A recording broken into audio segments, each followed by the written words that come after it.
உண்மை பேசுகிறாரு. ஸ்டாலின் அவர்கள் பேசி ஒரு உண்மையாக எடுத்துக்கொள்கின்றோம்.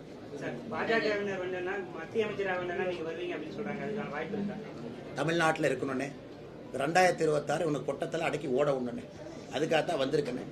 இதுக்காகலாம் வரலன்னு இதில் மாற்றி ஆகும். 2026 நீங்க மாத்தினீங்கன்னா நம்ம தலைமுறையை அழிச்சிடும். ரோலெக்ஸ்னு பேர் வைக்கிறான் பாருங்க, என்ன கொழுப்பு பாருங்க. ரோலெக்ஸ்னு பேர் வைக்கிறான். என்னன்னு அண்ணே நீ ஒன்று புரிஞ்சுக்கணும். என்னோட நடை உடை பாவனை பார்க்குறீங்க.